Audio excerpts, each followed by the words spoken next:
warahmatullahi wabarakatuh. Kepada yang terhormat Ibu Nurhayati selaku Kepala Sekolah SDN Surabaya, pada yang terhormat Bapak Ibu Guru SDN Surabaya yang berbahagia, syukur alhamdulillah pada hari ini kita masih diberi kesempatan untuk melakukan pertemuan dalam kegiatan diseminasi penerapan budaya positif di SDN Surabaya. Selawat serta salam alaihi kita haturkan kepada Nabiullah Muhammad SAW, yang mana berkat beliau kita telah ditunjukkan jalan kebenaran melalui agama Islam, dan kita tunggu-tunggu syafaatnya di yaumul qiyamah nanti. Bapak Ibu semua, hari ini kita akan melakukan diseminasi budaya positif. Semoga apa yang kita pelajari pada hari ini bermanfaat bagi diri kita dan SDN Surabaya yang tercinta. Sebelum kita mengawali kegiatan ini, marilah kita buka bersama dengan bacaan basmalah. Bismillahirrahmanirrahim. Selanjutnya kita akan berdiri sejenak, kita menyanyikan lagu Indonesia Raya. Hadirin mohon berdiri.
Terima kasih, hadirin dimohon duduk kembali.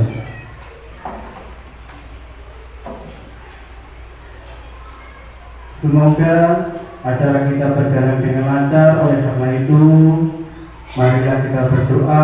Doa akan dipimpin oleh Bapak Bagus. Waktu dan tempat dipersilakan.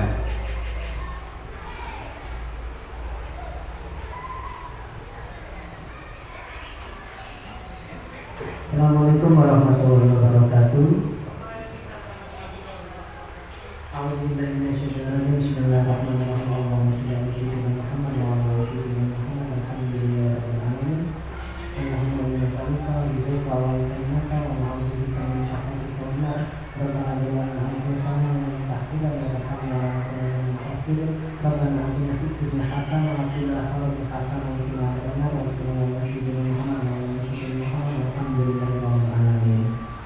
Assalamualaikum warahmatullahi wabarakatuh.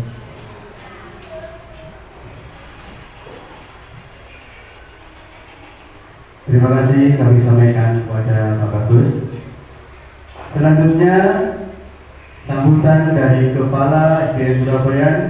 Waktu dan tempat Ibu Nurhayati dipersilakan.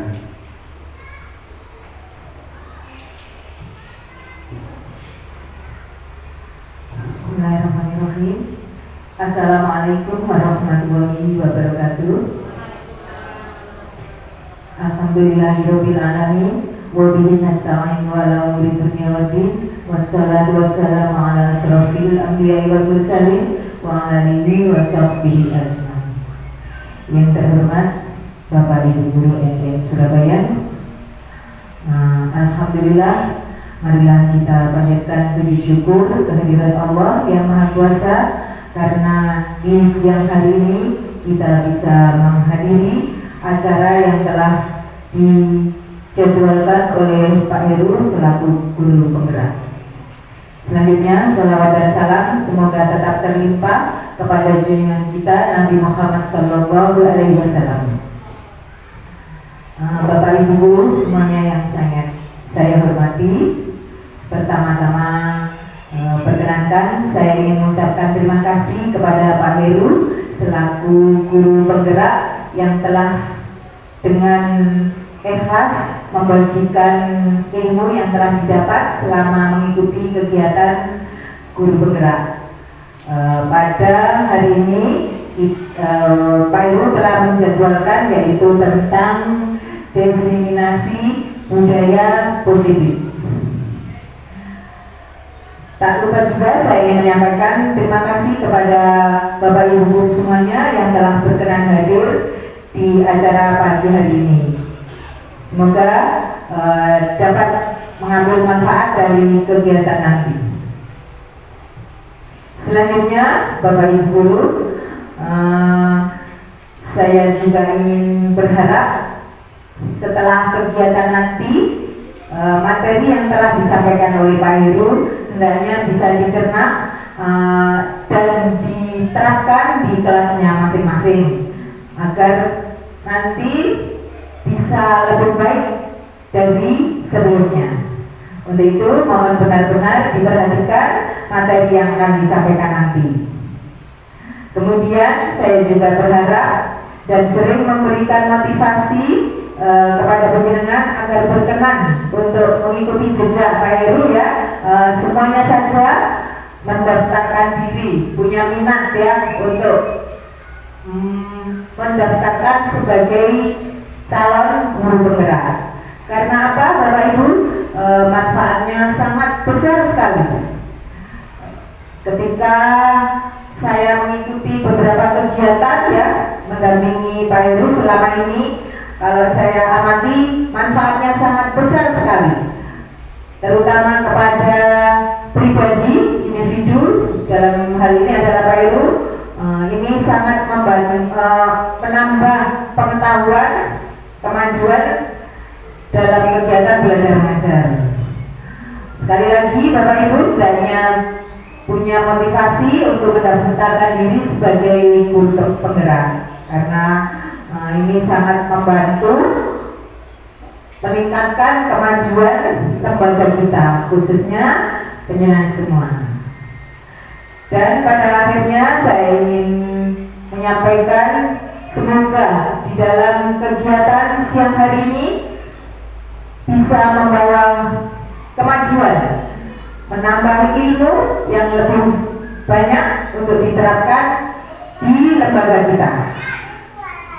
Demikian sedikit sambutan dari saya. Terima kasih. Akhirnya, assalamualaikum warahmatullahi wabarakatuh.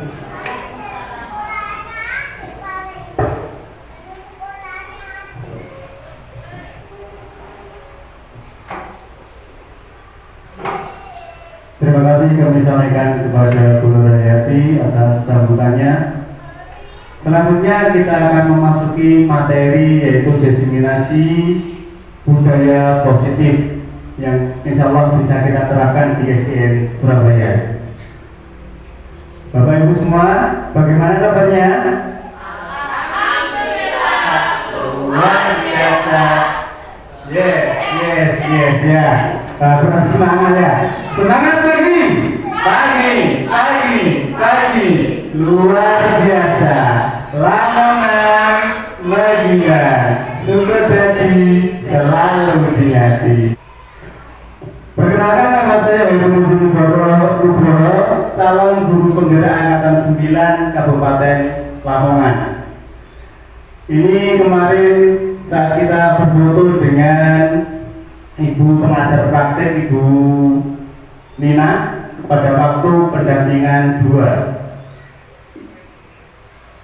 Sebelum kita mengawali materi ini, mari kita membuat kesepakatan kelas ya. Kita di sini diskusi, bukan maksud saya di sini di depan menggurui Bapak Ibu. Kita berbagi ilmu, kita sama-sama belajar. Kesepakatan yang pertama, seluruh peserta memiliki kesempatan untuk berpendapat. Bagaimana? Apakah disepakati? Ya, terima kasih. Yang kedua, berpikiran terbuka dan saling menghormati. Bagaimana? Oke. Yang ketiga, aktif dan berpartisipasi penuh. Bagaimana? Oke, terima kasih. Yang keempat, mengikuti sesi belajar dengan perasaan bahagia. Ya, senyum dong. Nah, bagaimana ini yang keempat? Sepakat. Mau ditambah lagi? Cukup? Ya, terima kasih.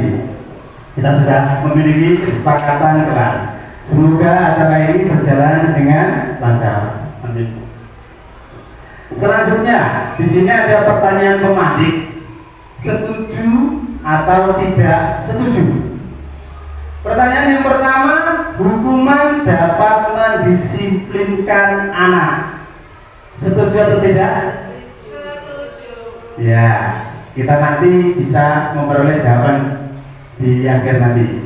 Ya, boleh setuju, boleh tidak, memperoleh nanti. Ya. Yang kedua, pemberian hukuman dengan hal positif seperti membaca atau membersihkan halaman sekolah dapat meningkatkan disiplin anak. Bagaimana? Setuju atau tidak? Oke, terima kasih. Yang ketiga, memberikan penghargaan dapat meningkatkan motivasi belajar anak. Setuju atau tidak? Oke, terima kasih. Nah, ini pertanyaan formatik, kita mungkin akan nanti belajar, akan menemukan jawabannya sendiri bahwa setuju atau tidak tadi yang Bapak Ibu sempat jawab, nah, sudah sesuai apa belum? Selanjutnya, pendidikan menurut Ki Hajar Dewantara. Pendidikan adalah menuntun. Pendidikan, proses menuntun anak diberi kebebasan, namun pendidik sebagai pamong, ya, seperti ngomong, dalam memberi tuntunan dan arahan agar anak tidak kehilangan arah dan membahayakan dirinya. Seorang pamong dapat memberikan tuntunan agar anak dapat menemukan kemerdekaan dalam belajar. Di sini seorang guru harus bisa menuntun anak didiknya supaya mereka dapat mengembangkan potensi yang ada pada dirinya. Selanjutnya, pendidik menghamba pada murid. Nah, di sini bukan menghamba itu guru harus menyembah murid, bukan. Di sini pendidikan yang menghamba pada anak menekankan pada minat, kebutuhan, dan kemampuan anak, menghadirkan model dan metode belajar yang sesuai dengan kebutuhan anak atau murid. Seorang anak pasti memiliki minat sendiri-sendiri, memiliki potensi sendiri-sendiri. Ya, jadi kita sebagai seorang guru sejujurnya tidak menyamaratakan. Itu walaupun anak-anak itu kita ajar secara klasikal, tapi anak-anak itu membutuhkan perhatian yang berbeda-beda karena setiap anak memiliki potensi dan minat yang berbeda-beda. Di sini selanjutnya, guru ibarat petani, sekolah ibarat lahan atau tanah, dan murid ibarat benih. Petani hanya bisa menuntun tumbuhnya benih dan merawatnya. Nah, ibarat kita sebagai guru, Kita itu hanya bisa mengembangkan potensi, menuntun potensi anak supaya potensinya bisa berkembang sesuai minat dan bakatnya. Nah, kenapa kok dibayarkan seperti petani? Nah, petani dalam menanam padi, petani hanya bisa merawat benih padi supaya jadi padi bisa dipanen. Tidak mungkin padi dirubah menjadi jagung.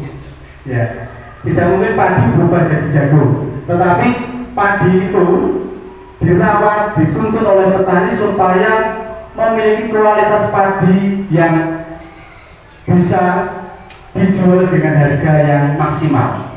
Ya, jadi di sini padi tidak mungkin berubah jadi jagung. Ya, begitu juga dengan siswa. Siswa tidak bisa mengikuti semua apa yang dikatakan oleh guru, yang diinginkan oleh guru. Jadi kita harus bisa memahami karakter siswa, minat siswa, sehingga siswa bisa mengembangkan potensi yang ada dalam dirinya. Di sini ada kodrat alam dan kodrat zaman. Kodrat alam adalah anak memiliki potensi sejak lahir berbeda-beda. Nah, kita di sini ada kodrat zaman, kita bisa menyesuaikan potensi yang ada pada diri siswa sesuai keadaan pada zaman saat ini. Kita kembangkan sesuai minat dan bakatnya. Selanjutnya budaya positif. Budaya positif yaitu nilai-nilai, keyakinan-keyakinan dan kebiasaan-kebiasaan di sekolah yang berpihak pada murid agar murid dapat berkembang menjadi pribadi yang kritis, penuh hormat dan bertanggung jawab. Kita sebenarnya sedikit demi sedikit sudah melakukan budaya positif, seperti kebiasaan melakukan 5S: senyum, sapa, salam, sopan, dan santun. Kebiasaan juga kita setiap pagi melaksanakan senam pagi, menciptakan hidup yang sehat. Kita juga melaksanakan sholat duha bersama berjamaah, juga meningkatkan keimanan dan ketakwaan terhadap Tuhan yang Maha Esa. Di situ kegiatan-kegiatan yang kita lakukan ada nilai-nilai dan keyakinan-keyakinan dan kebiasaan-kebiasaan yang berupa kebiasaan yang positif. Budaya positif merupakan perwujudan dari nilai-nilai atau keyakinan universal yang diterapkan di sekolah. Budaya positif di sekolah tidak dapat diciptakan secara instan. Dalam menerapkan budaya positif di sekolah diperlukan tuntunan dan tauladan dari seorang guru. Nah, di sini budaya positif tidak bisa diciptakan dalam waktu sehari atau 2 hari atau waktu seminggu, tetapi kita harus konsisten. Guru harus bisa memberikan contoh, memberikan tauladan, dan menuntut anak untuk melaksanakannya secara kesadaran pribadi. Jadi anak tidak merasa dipaksa. Kita bisa menumbuhkan rasa tanggung jawab terhadap anak supaya mereka mau melaksanakan sendiri tanpa kita suruh. Seperti itu. Itu merupakan budaya positif yang bisa diterapkan di SDN Surabaya. Selanjutnya, dimensi budaya positif. Ada disiplin positif dan nilai-nilai kebajikan universal. Kemudian ada teori motivasi, hukuman dan penghargaan, restitusi. Kemudian ada keyakinan kelas, kebutuhan dasar manusia dan dunia berkualitas. Di sini restitusi ada 5 posisi kontrol dan segitiga restitusi. Yang pertama, disiplin positif dan nilai-nilai kebajikan universal. Di sini dibagi jadi 3, ada perubahan paradigma, disiplin positif, dan nilai-nilai kebajikan universal.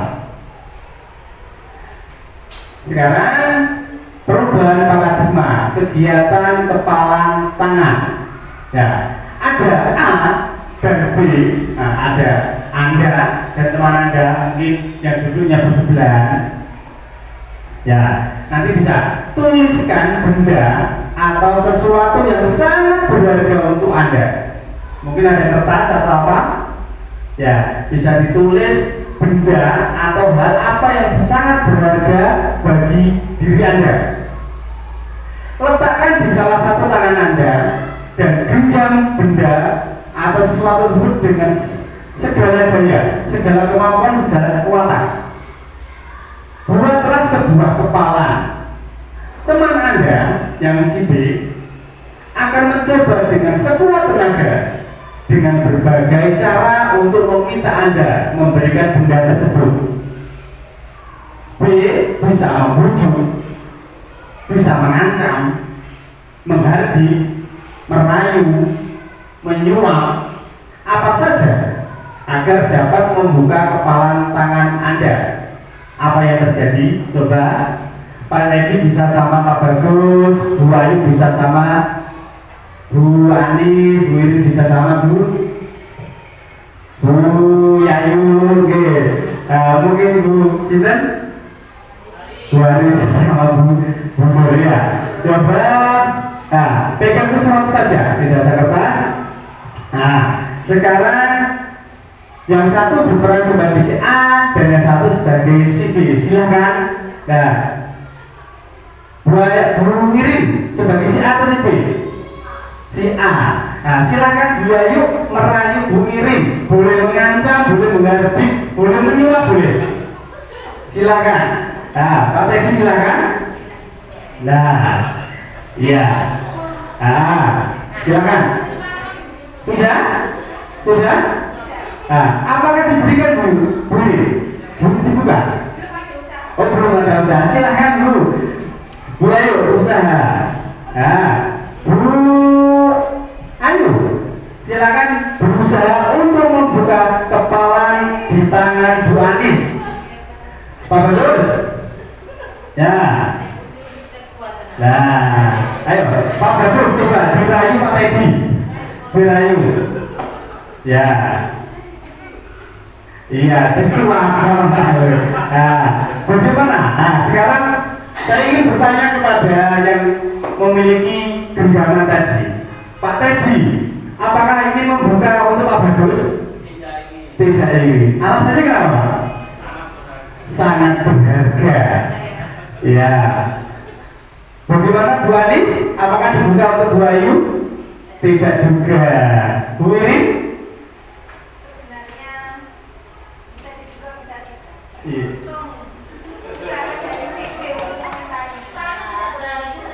Oh iya. Nah, di sini tadi dari awal sudah saya minta untuk menggenggam sesuatu yang sangat berharga. Kalau kita membuka sesuatu yang berharga bagi kita dengan mudah kepada orang lain, nah itu sebuah ilusi, sebuah khayalan kita. Kalau dengan mudahnya sesuatu yang berharga bisa langsung kita ambil, tidak mungkin. Begitu juga dengan anak-anak kita. Kita tidak bisa memaksa kepada anak-anak kita untuk mengikuti semua apa yang kita inginkan. Murid-murid kita juga tidak bisa selalu disuruh oleh gurunya mengikuti semua keinginan guru. Pasti mereka juga punya keinginan sendiri. Nah, itu yang makna dari perubahan paradigma kegiatan kepala tangan. Jadi setiap orang memiliki keinginan, memiliki penghargaan pada dirinya yang tidak mudah untuk diminta oleh orang lain. Nah, ini membuka kepala tangan tadi tetap mempertahankan kepala tangan. Ternyata hampir semua berusaha mempertahankan kepala tangannya karena itu merupakan sesuatu yang sangat berharga. Perubahan paradigma. Jika kita meyakini suatu hal yang baik, kita akan memegang teguh keyakinan tersebut. Ketika kita sudah yakin tidak akan mudah untuk digoyahkan, dipaksa, dirayu, apalagi disuap. Merubah paradigma bukan hal yang mudah. Akan tetapi, ketika keyakinan itu positif, ayo kita pertahankan semampu kita. Tetapi, ketika keyakinan kita negatif, maka kita harus bersifat terbuka. Kita harus legowo dan kita harus mau secara sadar untuk berubah. Kita tidak harus berubah secara total, tetapi bisa sedikit demi sedikit. Sebagai pendidik, kita harus bersifat fleksibel dan adaptif terhadap segala perubahan yang terjadi. Karena pendidikan merupakan salah satu aspek yang sangat dinamis. Ketika ada sistem baru, kebijakan baru, apalagi sekarang kurikulum baru, sehingga kita harus mampu merubah paradigma kita, keyakinan kita, pola pikir kita, dan beradaptasi dengan perubahan tersebut. Perubahan paradigma, ya ada teori kontrol, yaitu ilusi kontrol. Yang pertama, ilusi guru mengontrol murid.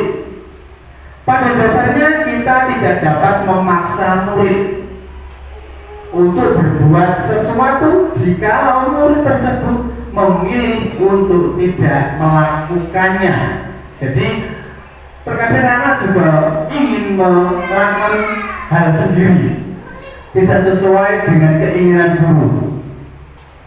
Kemudian ada ilusi bahwa semua penguatan positif, efektif, dan bermanfaat. Segala usaha untuk mempengaruhi murid agar mengulangi suatu perilaku tertentu adalah suatu usaha untuk mengontrol murid tersebut. Ya, di sini guru selalu berusaha mengontrol murid. Selanjutnya, ilusi bahwa kritik dan membuat orang merasa bersalah dapat menguatkan karakter.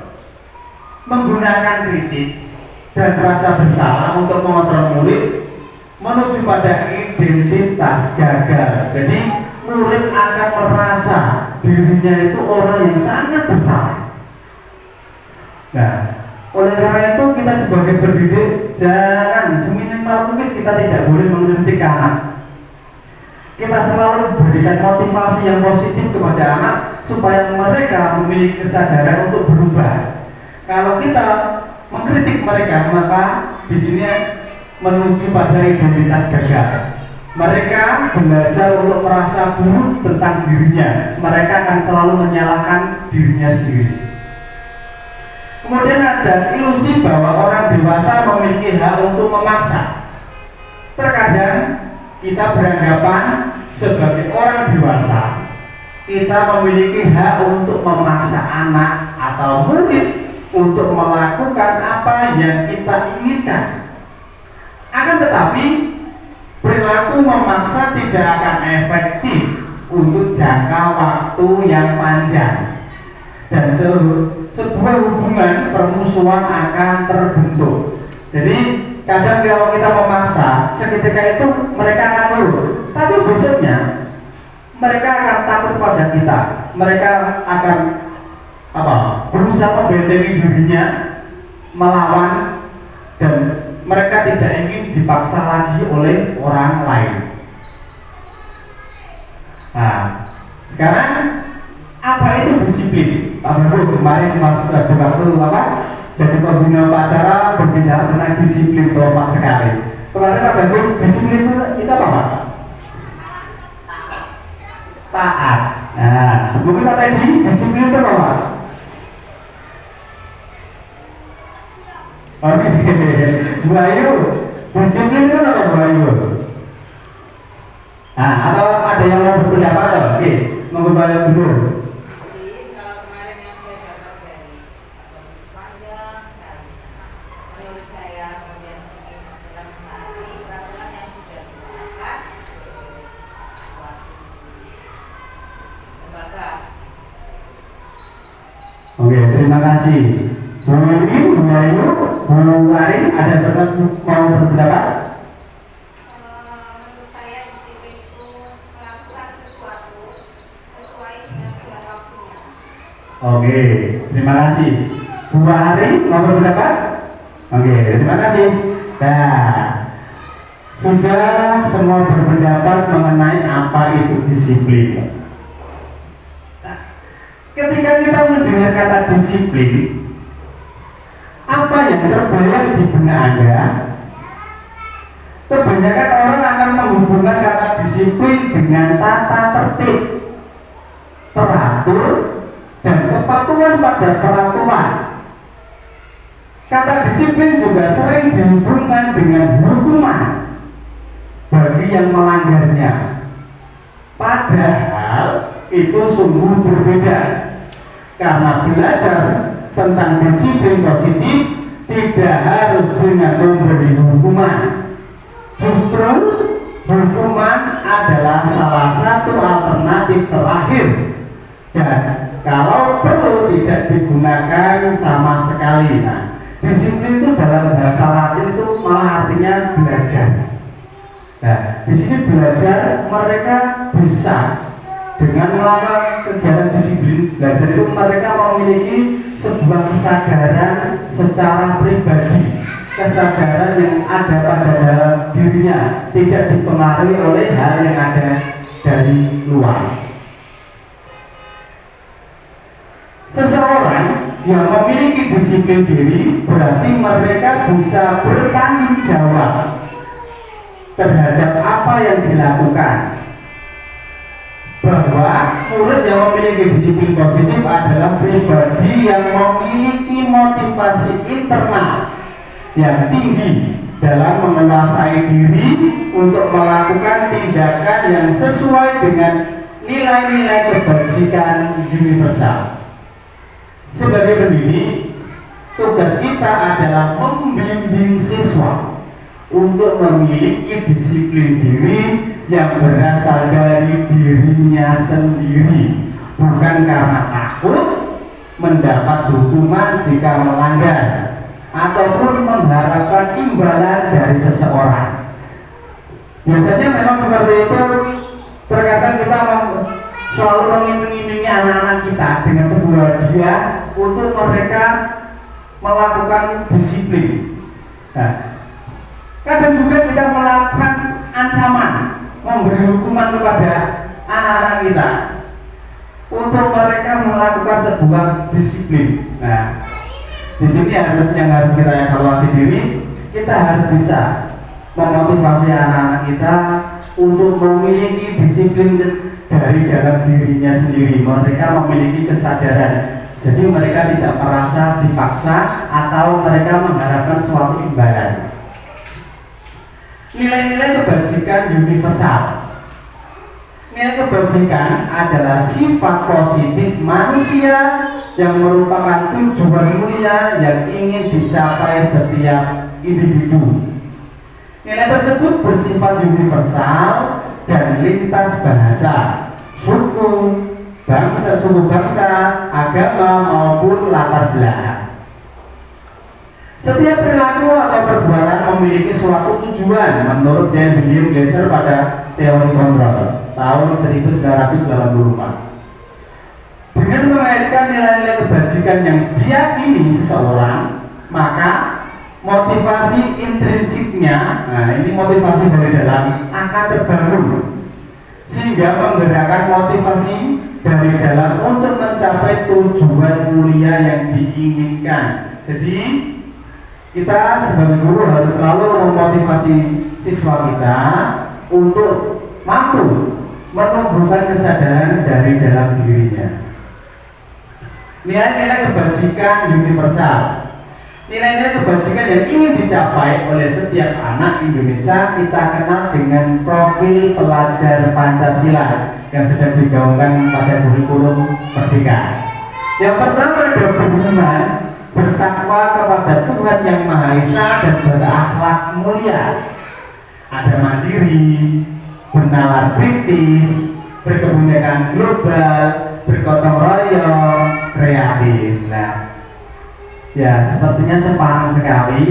Ya, kita break sebentar menyanyikan lagu apa? Profil pelajar Pancasila. Ya, mohon Bapak Ibu bisa berdiri sejenak.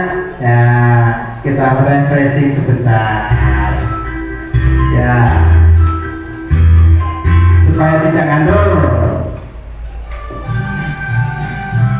Sambil pakai gerakan dagu.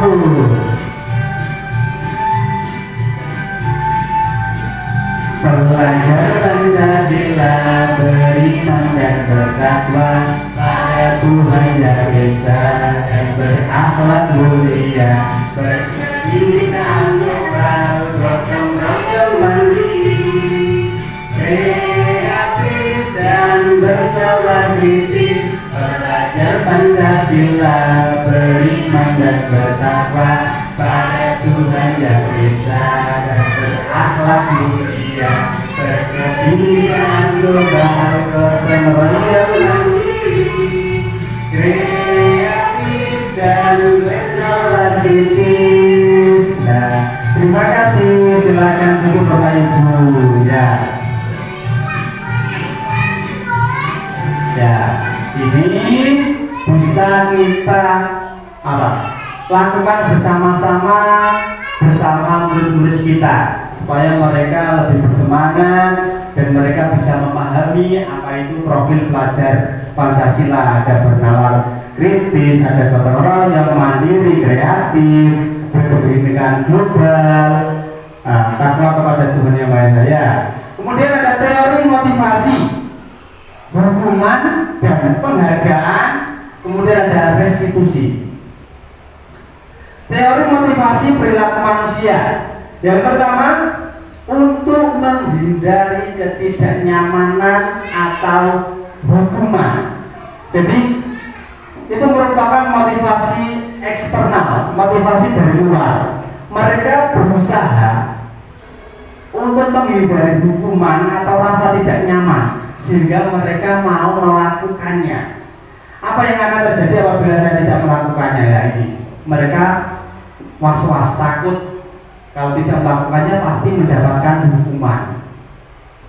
Kemudian untuk mendapatkan imbalan dari orang lain atau instansi, apa yang akan saya dapatkan apabila saya melakukannya? Ya, nah itu biasanya anak-anak juga seperti itu, mengharapkan hadiah, walaupun itu hadiahnya berupa ujian.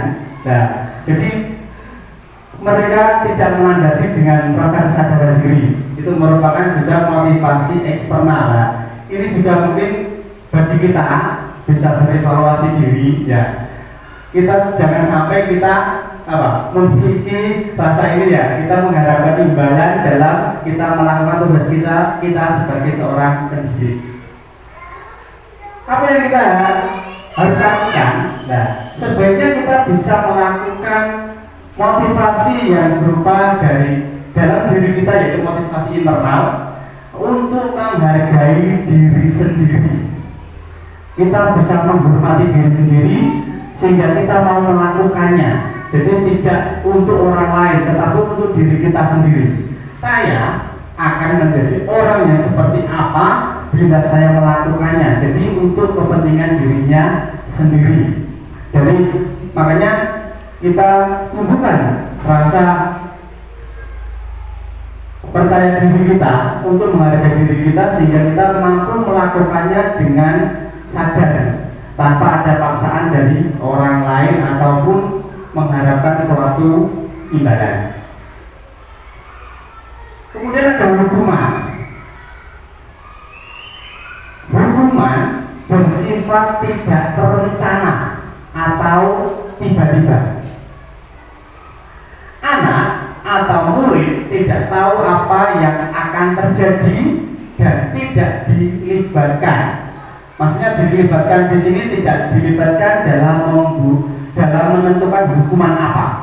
Jadi ini tergantung siapa yang menghukum. Nah itu hukumannya terserah yang menghukum. Hukuman bersifat satu arah dari pihak guru yang memberikan, dan murid hanya menerima suatu hukuman tanpa melalui suatu kesepakatan. atau pengarahan dari pihak guru baik sebelum atau sesudahnya. Hukuman yang diberikan bisa berupa fisik maupun psikis. Murid atau anak disakiti oleh suatu perbuatan atau kata-kata. Di sini jadi hukuman itu adalah suatu yang satu arah, diciptakan oleh si penghukum. Jadi yang dihukum tinggal menerima, tidak tahu apa yang akan dia terima, tapi dia pasti akan menerimanya. Itu adalah sebuah hukuman. Selanjutnya, apa sih bedanya hukuman dengan konsekuensi? Kan konsekuensi sudah terencana atau sudah disepakati, sudah dibahas dan disetujui oleh murid dan guru. Di sini berarti konsekuensi adalah pembuatan yang berupa dampak dari perlakuan yang dilakukan itu dibuat oleh guru dan murid. Jadi sudah disepakati bahwa kalau mereka melakukan kesalahan pasti mereka akan mendapatkan konsekuensinya. Kan konsekuensi dibuat oleh pihak guru atau sekolah dan murid sudah mengetahui sebelumnya konsekuensi yang akan diterima bila ada pelanggaran. Pada konsekuensi, murid tetap dibuat tidak nyaman untuk jangka waktu pendek. Konsekuensi biasanya diberikan berdasarkan suatu data, umumnya dapat diukur. Misalkan setelah 3 kali tugas tidak diselesaikan pada batas waktu diberikan atau mereka mengobrol saja, tidak melaksanakan atau tidak mengerjakan tugas, maka murid tersebut akan kehilangan waktu bermain. Mereka diminta untuk mengerjakan terus sampai mereka selesai, baru mereka boleh bermain. Walaupun nanti kalau waktunya istirahatnya sudah selesai, ya sudah, mereka tidak mendapatkan waktu istirahat. Mereka harus menyelesaikan tugas karena ketertinggalannya tadi. Nah, itu merupakan sebuah contoh konsekuensi. Jadi mereka sudah tahu apa konsekuensinya bila mereka melakukan sebuah kesalahan. Di sini ada perbedaan hukuman dan konsekuensi. Pada hukuman, sesuatu yang menyakitkan harus terjadi karena mereka merasa tidak tahu tidak tahu hukumannya, mereka pasti akan menerimanya karena mereka melakukan kesalahan. Sedangkan konsekuensi sesuatu yang harus terjadi karena mereka sudah tahu mereka salah, mereka harus menerima konsekuensinya. Membuat anak yang hukuman membuat anak sakit untuk jangka waktu yang lama. Nah, di sini sakit ini berupa fisik ataupun juga berupa memori, kenangan yang menyakitkan. Mungkin Bapak dan Ibu pernah merasakan atau mengingat pernah dihukum apa waktu di sekolah dulu, waktu SD, SMP atau SMA, pasti pernah mengingat hukuman yang pernah dialaminya. Nah, memori-memori negatif tersebut akan selalu teringat oleh siswa. Nah, Bapak kalau jualan, nah, Ibu kalau jualan cerewet, kan, pasti memori-memori itu akan selalu diingat oleh siswa karena itu adalah sebuah hal negatif yang sudah terekam pada memori di otak siswa. Nah, kalau konsekuensi membuat anak merasa tidak nyaman dalam jangka waktu yang pendek karena mereka sudah tahu hukuman apa yang akan mereka terima, konsekuensi apa yang akan mereka terima kalau mereka melakukan sebuah kesalahan. Nah, kita lanjut saja. Nah, di sini ada tindakan guru. Silakan Bapak Ibu bisa menebak ini merupakan hukuman atau konsekuensi. Yang pertama, mencatat 100 kali di dalam buku kalimat saya tidak akan terlambat lagi karena terlambat ke sekolah. Itu merupakan hukuman atau konsekuensi? Hukuman. Ada lagi? Oke. Yang kedua, lari mengelilingi lapangan basket 2 kali karena terlambat hadir di sekolah. Hukuman atau konsekuensi? Oke, kita simpan dulu. Murid diminta untuk push up 15 kali karena tidak menggunakan masker ke sekolah. Hukuman atau konsekuensi? Oke, hukuman. Kemudian menggantikan kertas tugas teman yang telah dicoret-coret. Konsekuensi. Membersihkan tumpahan air di meja tulis karena tersinggul pada saat belajar. Konsekuensi. Murid disuruh untuk mengenakan sepatu seharian di sekolah. Nah, karena tidak mengenakan sepatu hitam. Ya, ini maksudnya di sini. Nah, ini kurang ya. Maksudnya disuruh untuk melepaskan sepatu. Nah, dan seharian karena mereka memakai sepatu yang bukan warna hitam. Bagaimana? Hukuman atau konsekuensi? Ya, jadi mereka tidak pakai sepatu seharian sampai pulang gara-gara tidak memakai sepatu warna hitam. Ya, ya disimpan dulu jawabannya. Kemudian lari mengelilingi lapangan basket 2 kali karena terlambat 10 menit untuk pelajaran PJOK. Hukuman? Yakin? Oh iya, di sini ada kata PJOK ya. Ya, nah, silakan disimpan. Nah, tadi mencatat 100 kali merupakan hukuman. Lari mengelilingi lapangan basket 2 kali karena terlambat hadir di sekolah juga merupakan hukuman. Push up 15 kali hukuman. Menggantikan kertas tugas teman yang telah dicoret-coret konsekuensi. Membersihkan tumpahan air konsekuensi. Murid disuruh tidak mengenakan sepatu hukuman. Nah ini lari mengelilingi lapangan basket 2 kali karena terlambat 10 menit untuk pelajaran PJOK. Jadi ini kenapa kok dikatakan tergunakan konsekuensi karena di sini pada pelajaran PJOK. Nah, PJOK itu adalah olahraga yang melatih fisik anak. Jadi sudah selaras. Kalau mereka diberikan hukuman, nah ada konsekuensi untuk lari 2 kali karena terlambat 10 menit. Nah, ini bisa menjadi hukuman kalau ini tidak terjadi pada pelajaran PJOK. Selanjutnya, apa itu restitusi? Restitusi adalah proses menciptakan kondisi bagi murid untuk memperbaiki kesalahan.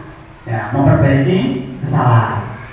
Sehingga mereka bisa kembali pada kelompok mereka dengan karakter yang lebih kuat. Jadi mereka kembali dengan sudah memiliki kesadaran dari dirinya bahwa mereka telah melakukan kesalahan dan mereka tidak ingin mengulangi kesalahan tersebut. Restitusi juga merupakan proses kolaboratif yang mengajarkan murid untuk mencari solusi untuk masalah mereka. Jadi di sini kalau kita melakukan restitusi kita tidak boleh tidak boleh menunjukkan kamu harus begini. Nah, itu bukan merupakan solusi, tapi mereka harus bisa menciptakan solusinya sendiri sehingga mereka akan memiliki kesadaran dalam melakukannya, tidak merasa dipaksa oleh gurunya.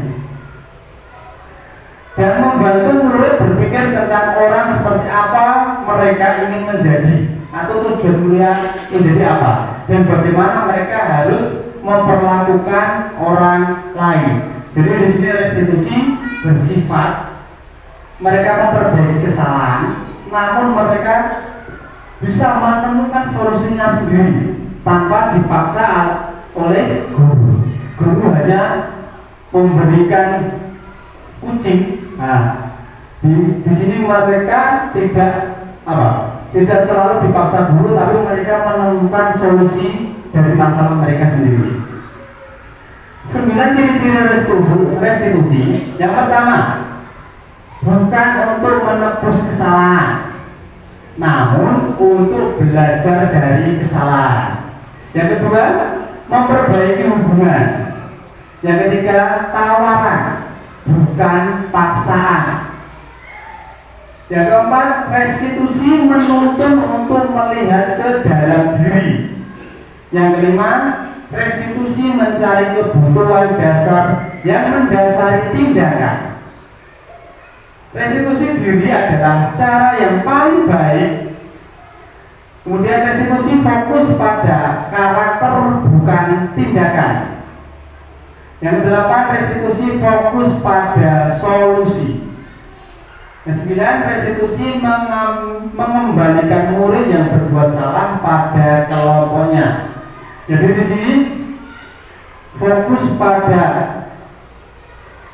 penemuan solusi. Jadi mereka bisa memiliki karakter yang lebih baik, lebih positif, sehingga mereka bisa berkembali ke kelompoknya dengan yang karakter yang lebih baik. Di sini ada ide, ada hukuman, di sini ada konsekuensi, ada restitusi.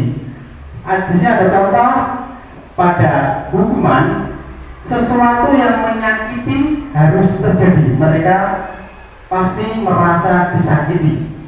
Dan itu pasti terjadi karena mereka mendapatkan sebuah hukuman.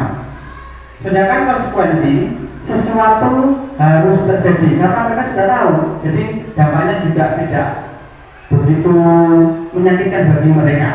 Karena mereka, kalau mereka melakukan kesalahan, dia tahu hukuman apa yang akan mereka terima. Sedangkan restitusi, mereka merupakan pilihan. Mereka mau berubah atau mereka tidak mau berubah. Mereka menentukan solusi apa, nah itu pilihan mereka sendiri. Sehingga mereka kembali dengan keadaan sudah memiliki kesadaran yang positif. Ya, sudah ya. Lanjut, ada keyakinan kelas. Mengapa tidak peraturan saja? Mengapa harus keyakinan kelas? Di sini ada 3 pertanyaan pemantik. Ya, mengapa kita memiliki peraturan harus menggunakan helm bila mengendarai kendaraan roda 2? Ya, Bapak Ibu, kenapa harus pakai helm? Keselamatan, ya. Ada yang jawab tidak ingin ditilang? Ya, tidak ingin ditilang oleh polisi, ya. Kemudian pertanyaan kedua, mengapa kita memiliki peraturan 3M? Pada waktu kita kemarin ada COVID-19, menggunakan masker, mencuci tangan, dan menjaga jarak 1,5 meter. Mengapa? Iya, untuk keselamatan, bukan untuk gaya-gaya pakai masker ya.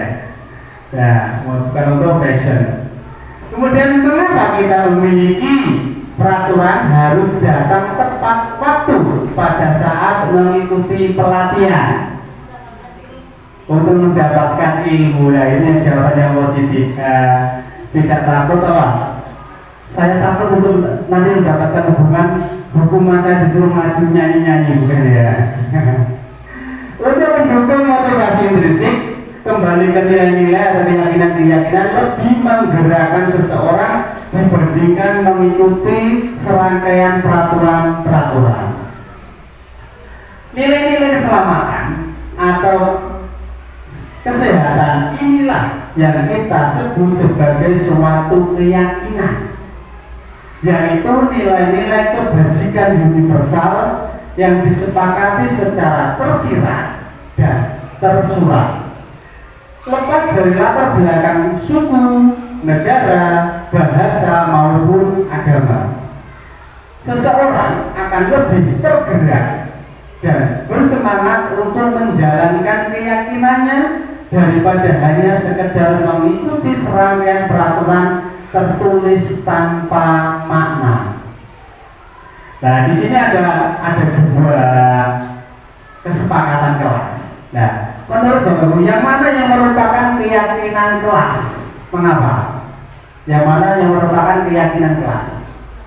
Di sebelah kanan? Ya. Ada yang lain? Mungkin ada yang memilih sebelah kiri. Di sebelah kiri ada datang tepat waktu mengucapkan salam. Nah, menjaga kebersihan sekolah, berdoa sebelum dan sesudah kegiatan, aktif dan pembelajaran terjadi, ini juga bagus. Tapi sepertinya kalimatnya bagaimana? Apa yang membedakan?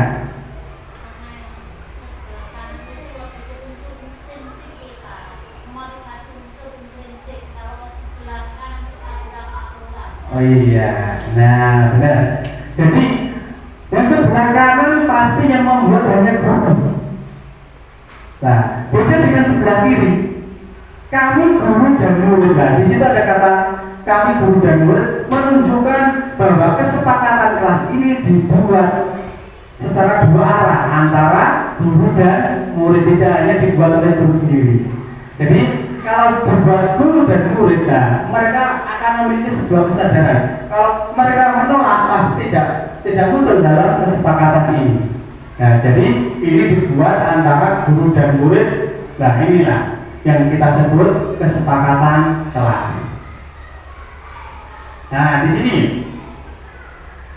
ada keyakinan kelas. Nah, yang pertama, selalu kembalikan buku ke tempatnya. Nilai kebajikan apa yang ada di sini? Tanggung jawab atau apa? Tanggung jawab. Kemudian, nah, kita simpan dulu. Dilarang mengganggu orang lain. Saling menyayangi, bisa menghormati orang lain.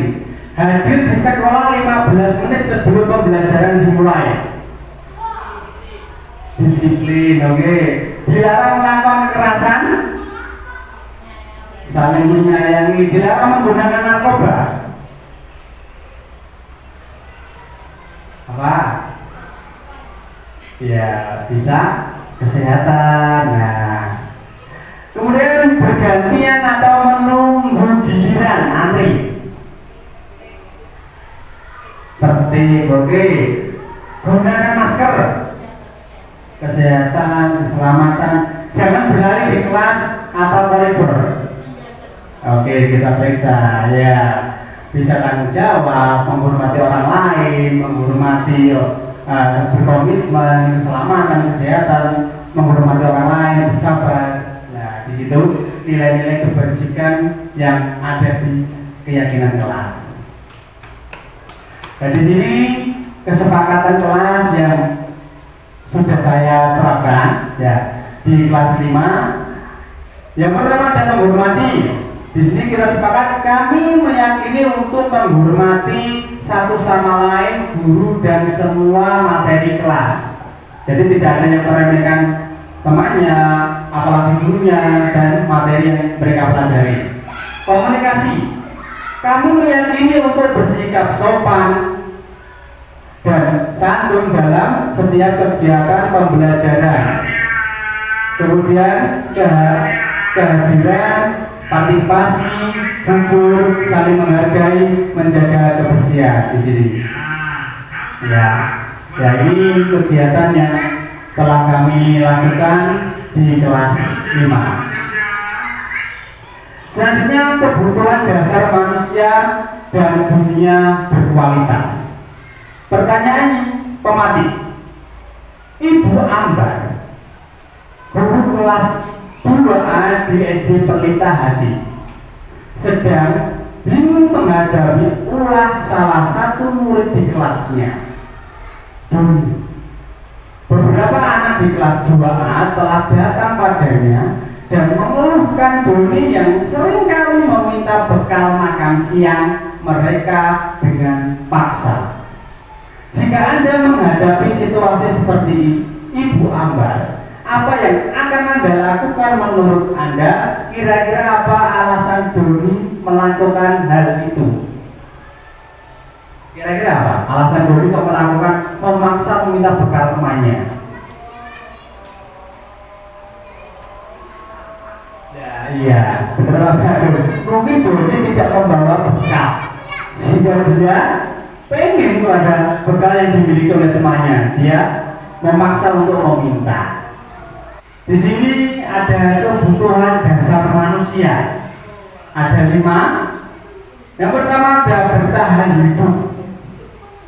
Ada kasih sayang dan rasa diterima, penguasaan, kebebasan, dan kesenangan.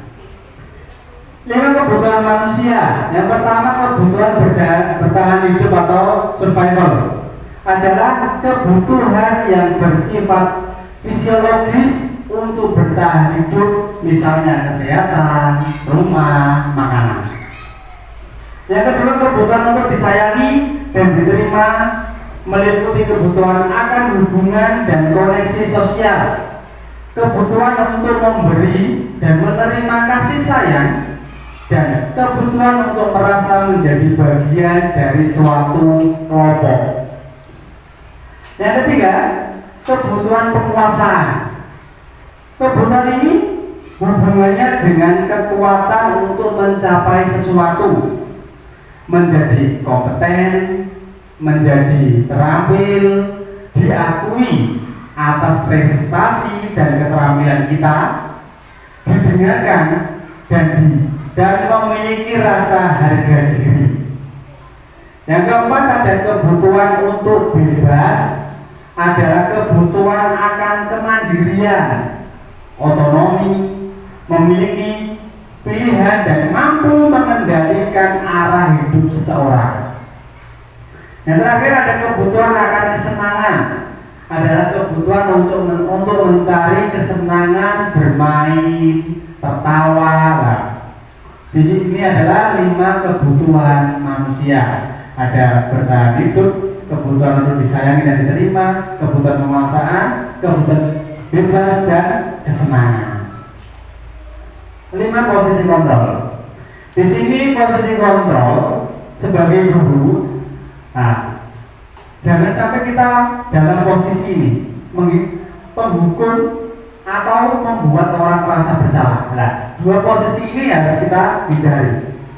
Nah, kemudian ada juga posisi teman, pemantau, dan manajer. Ya, contoh guru berbuat ini yang mengukur, menghardik, menunjuk-nunjuk, menyakiti, menyindir. Nah, ini menghukum. Ya, ini bisa fisik, bisa psikis, ya, verbal atau fisik.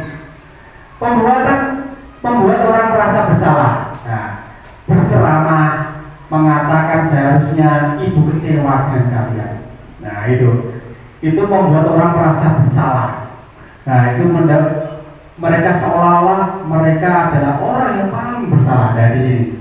Sehingga harapan guru sih mereka ingin siswa menjadi sadar, padahal di situ ada nilai negatif.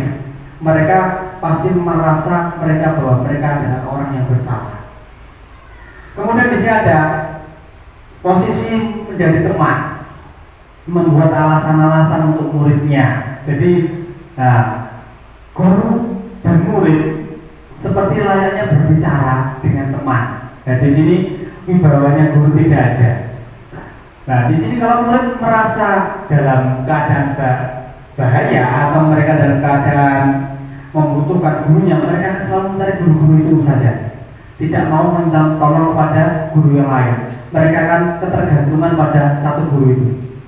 Nah, itu guru yang dia menjadi posisi teman. Kemudian ada posisi pemantau, menghitung atau mengukur. Di sini guru memberikan konsekuensi, namun diberi batas waktu.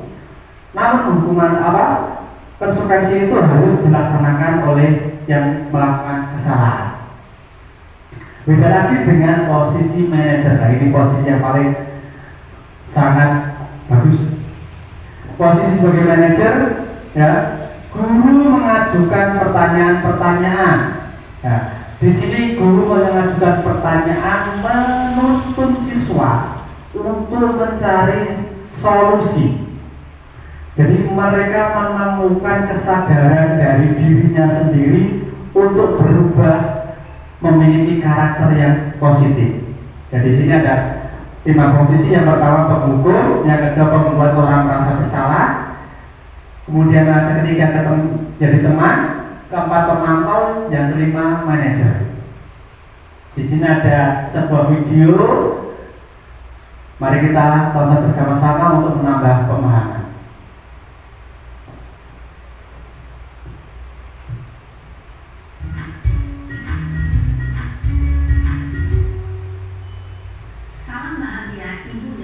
Guru hebat dalam penerapan disiplin positif restitusi.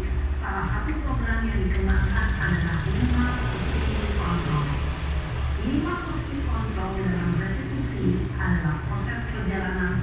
didik agar dapat mengenali dirinya. Pada video kali ini, kita akan membahas tentang 5 posisi kontrol yang dikembangkan oleh Diane Dawson dan contoh penerapannya.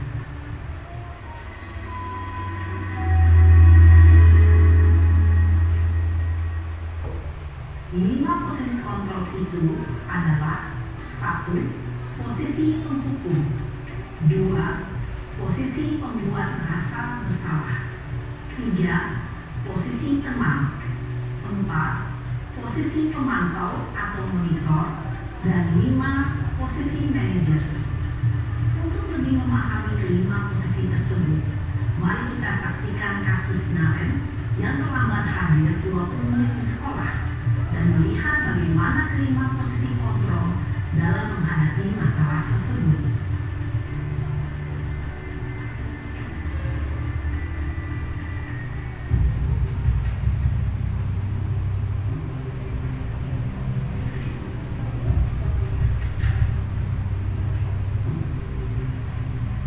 Naren! Sini kamu! Selamat pagi, Bu. Selalu terlambat. Kamu deh, pasti terlambat. Maaf, Bu. Saya Apa? Apa coba? Alasan kamu apa lagi? Kapan sih kamu tidak terlambat? Malas sekali ya kamu jadi anak. saya Dasar pemalas. Gak kapok-kapok sih kamu. Sudah berapa kali terlambat? Sana, kamu keliling lapangan basket 2 kali. kenapa saya harus keliling lapangan basket, Bu? Kenapa? Kamu melawan ibu? Berani-beraninya jawab. Sudah terlambat, masih berani jawab enggak? Sekarang, keliling lapangan basket 5 kali sekalian. Biar kapok. Cepat. Pergi sana ke lapangan basket. Posisi penghukum biasanya berbicara dengan nada tinggi, menghardik, menunjuk-nunjuk, menyakiti, dan menyindir. Hukuman bisa berupa fisik maupun psikis. Ibu dan bapak guru hebat. Dampak yang terjadi pada murid ketika guru berada pada posisi penghukum adalah murid cenderung akan memberontak, bahkan menyimpan dendam.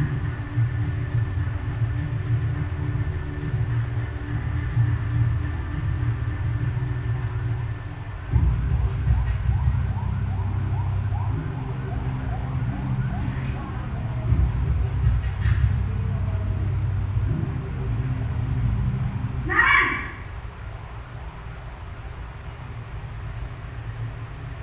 Selamat pagi, Bu. Naren. Kamu kenapa terlambat lagi, nak? Ya Tuhan, Naren. Kamu senang ya bikin ibu susah ya?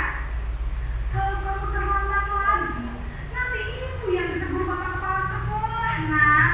Disangka ibu tidak bisa membina kamu. Duh, gimana ini? Maaf, Bu. Duh, Gusti Naren. Kamu suka ya kalau ibu ditegur bapak kepala sekolah? Terus, sekarang ibu harus tulis apa ini di buku absen? Ini kamu sudah sering terlambat loh. Ibu harus apa coba? Maaf, Bu. Maaf sekali. Ya sudah, lain kali jangan bikin ibu susah lagi ya, nak ya. Ibu tidak akan kuat lagi kalau kamu gini terus. Bisa jantungan kalau ibu ditegur bapak kepala sekolah. Sana cepat ke kelas. Maaf ya, Bu. Maaf sekali. Posisi pembuat rasa bersalah berbicara dengan nada tenang, cenderung lembut, namun kata-kata yang diutarakan membuat murid merasa menjadi orang yang gagal, memandang buruk dirinya sendiri, merasa tidak berharga, dan tidak sanggup membahagiakan orang lain. Ketika guru mengambil posisi pembuat rasa bersalah, murid akan menganggap dirinya yang bersalah dan ia akan menyimpan emosi negatif tersebut di dalam dirinya.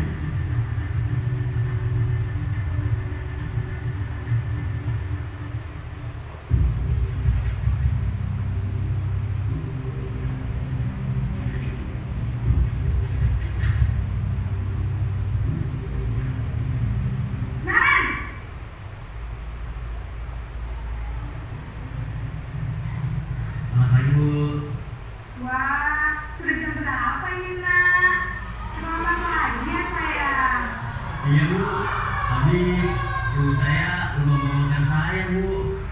Kamu malah menyalahkan ibu kamu. Kamu pakai anak yang larinya paling kencang. Kok terlambat sih? Iya Bu, saya memang lambat banget tadi.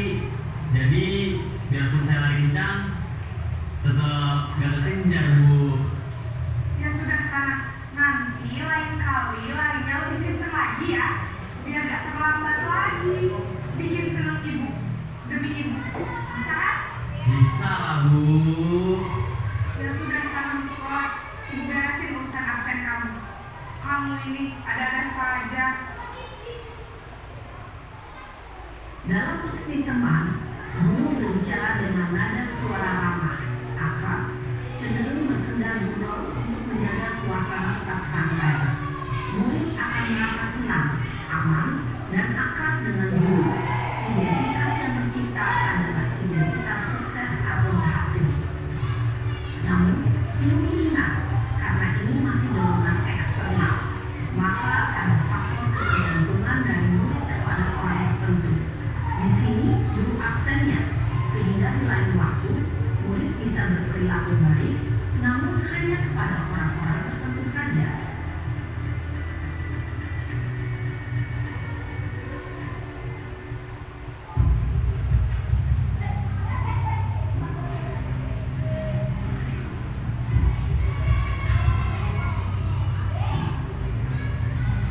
Naren!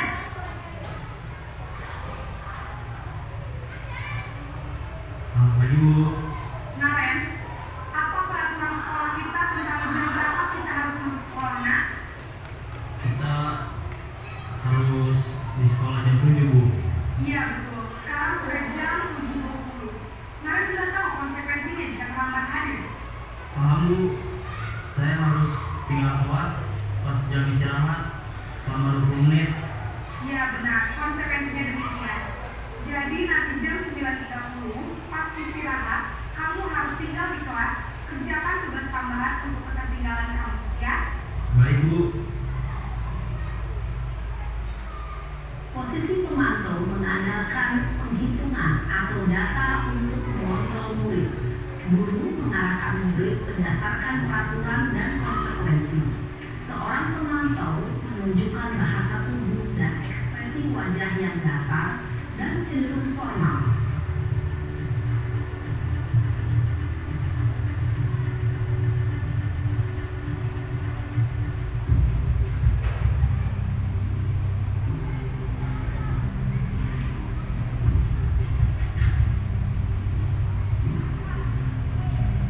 Naren!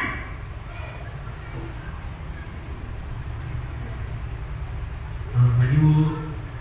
Selamat pagi Naren. Maaf Bu, saya terlambat.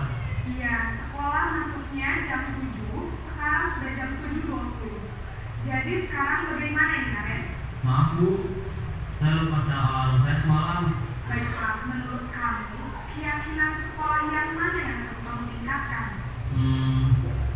Menghargai diri sendiri dan orang lain mungkin ya Bu. Setuju. Jadi, apakah Naren meyakini prinsip saling menghormati tersebut? Iya Bu, saya meyakininya. Apakah Naren bersedia memperbaiki masalah keterlambatan ini? Bersedia Bu. Bagaimana kamu akan perbaiki masalah keterlambatan ini? Saya akan coba untuk tidak lupa menyetel alarm saya Bu. Baik, kalau Naren lupa menyetel alarm di rumah, ada orang yang kira-kira bisa bantu mengingatkan tidak? Ada Bu, kakak saya, Kak Emma. Ada lagi selain Kak Emma? Selain Kak Emma, ada ibu saya. Baik, jadi yang mengingatkan Naren adalah Kak Emma dan Ibu Alia. Kira-kira akan mulai setel alarm kapan nih Naren? Setelah pulang sekolah, akan segera saya lakukan. Baik, jadi Naren akan setel alarm untuk bangun besok pagi dan akan diingatkan oleh kakak dan ibunda Naren ya. Ada lagi yang mungkin perlu dilakukan Naren agar tidak terlambat bangun lagi. Tidak ada Bu. Baik Naren, terima kasih untuk kerjasama kamu. Sekarang kamu perlu kembali ke kelas untuk belajar. Baik Bu, terima kasih. Ya itu tadi video posisi kontrol dari penghukum, membuat rasa bersalah, teman, pemantau, dan manajer. Sekarang materi selanjutnya segitiga restitusi. Di sini ada gambaran segitiga restitusi. Pertama, menstabilkan identitas. Nah, guru berkata berbuat salah itu hal yang manusiawi. Tidak ada manusia yang sempurna. Bapak Ibu juga buat salah. Kita pasti bisa menyelesaikan permasalahan ini.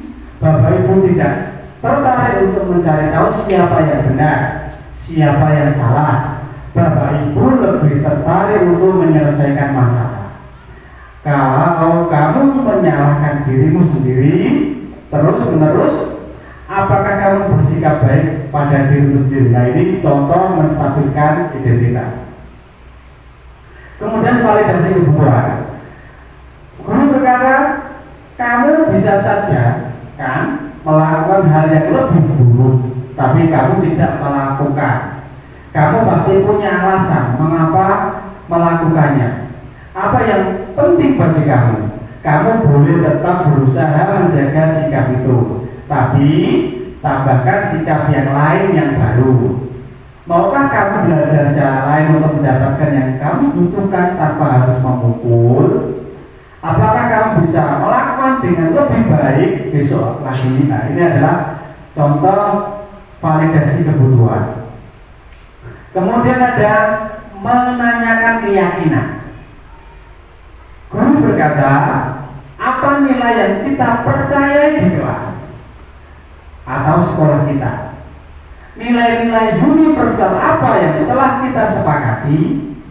Kelas yang ideal itu seperti apa sih? Kamu ingin jadi anak seperti apa? Apa yang kamu rasakan ketika kamu melakukan itu? Kamu menjadi orang yang seperti apa? Ini adalah pengalaman penerapan segitiga restitusi yang saya lakukan.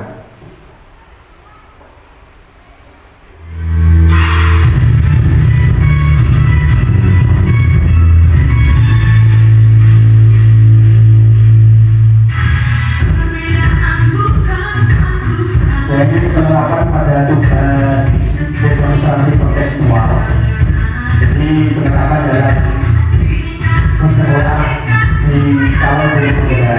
Jadi ada yang berbunyi sebagai fasilitator atau ibu-ibu sebagai generasi. Jadi di sini tugasnya membuat skenario dengan permasalahan yang dialami oleh siswa dan diselesaikan dengan segitiga restitusi. Ini kita menjelaskan apa itu restitusi. Jadi mereka menemukan kesadaran dirinya sendiri dengan mencari solusi yang mereka lakukan sendiri. Dan ini restitusi satu sudah. Jadi fokus pada karakter mereka menemukan solusi dirinya sendiri. Ini tadi segitiga restitusi. Mengkategorikan validasi tindakan dan menanyakan keyakinan. Jadi diawali menstabilkan identitas. Nah, ini kasus yang pertama. Jadi ada siswa datang terlambat. Nah, hampir sama dengan tadi. Nah, di sini tapi keyakinan yang diatur yang dilakukan oleh siswa berbeda, yaitu dia tidak menerapkan seperti yang biasa kita terapkan, pembiasaan 5S.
adalah kasus pertama, kemudian ada kasus kedua.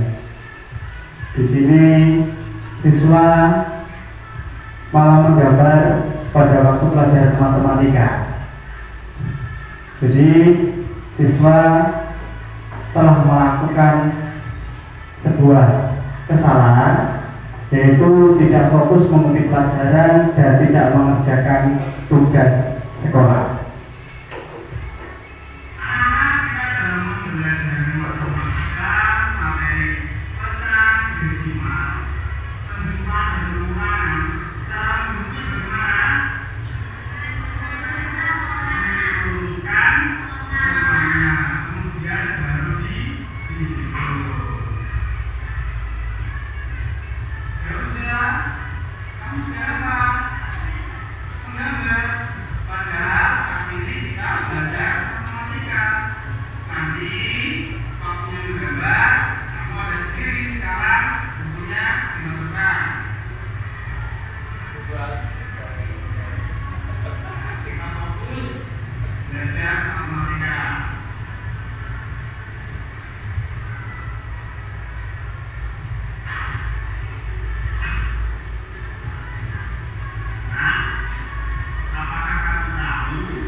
diberikan guru dengan penuh tanggung jawab. Sekarang kamu boleh kembali istirahat.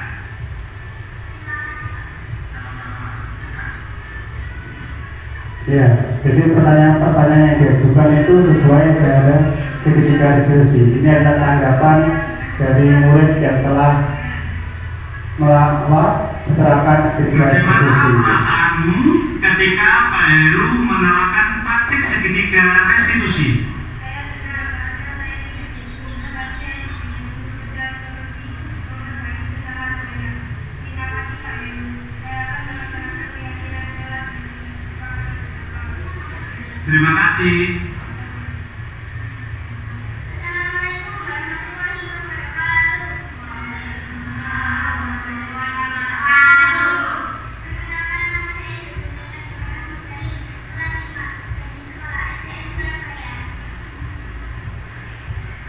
Bagaimana perasaanmu ketika Pak Heru melakukan praktek permasalahan segitiga restitusi?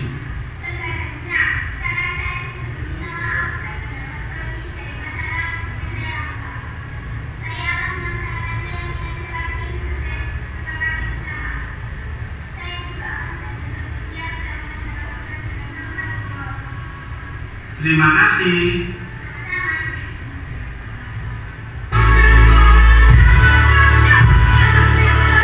Ya, demikian presentasi mengenai budaya positif yang bisa saya sampaikan. Semoga bermanfaat bagi Bapak Ibu semua, juga pada diri saya pribadi dan untuk SDN Surabaya yang tercinta.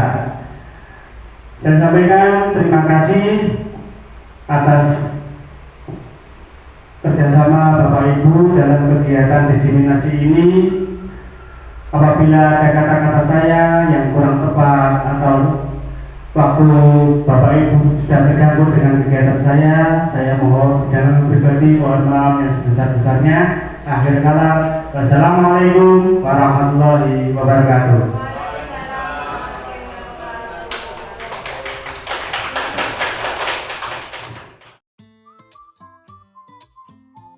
Perkenalkan, nama saya Ibu Ari Ruhiina, guru kelas 6. Terima kasih kepada Pak Heru Muji Nugroho telah memberikan diseminasi budaya positif di lingkungan sekolah. Dengan adanya diseminasi yang diberikan Pak Heru, sekarang saya menjadi tahu bagaimana menciptakan budaya positif di lingkungan kelas dan di sekolah. Serta saya menjadi tahu apa itu segitiga restitusi, cara menangani siswa yang bermasalah sehingga anak-anak tidak merasa bersalah, anak tidak merasa tertekan dan lain sebagainya. Terima kasih Pak Heru, semoga ilmu yang saya dapatkan bisa bermanfaat untuk diri saya pribadi, untuk sekolah dan untuk anak-anak. Terima kasih. Assalamualaikum warahmatullahi wabarakatuh. Assalamualaikum warahmatullahi wabarakatuh. Perkenalkan, saya Bagus Cahyono. Saya mengajar di SDN Surabayan, Sukodadi, Kabupaten Lamongan. Setelah tadi saya mengikuti kegiatan diseminasi budaya positif yang telah diberikan oleh Bapak Heru Muji Nugroho, kami sekarang lebih paham bagaimana cara membuat keyakinan kelas yang baik. Kami juga lebih paham bagaimana cara untuk melakukan pendidikan yang berfokus pada siswa, tentunya pendidikan sesuai kebutuhan siswa. Kami juga akan selalu berusaha memposisikan diri sebagai manajer kontrol dalam pendidikan yang ada di SDN Surabaya.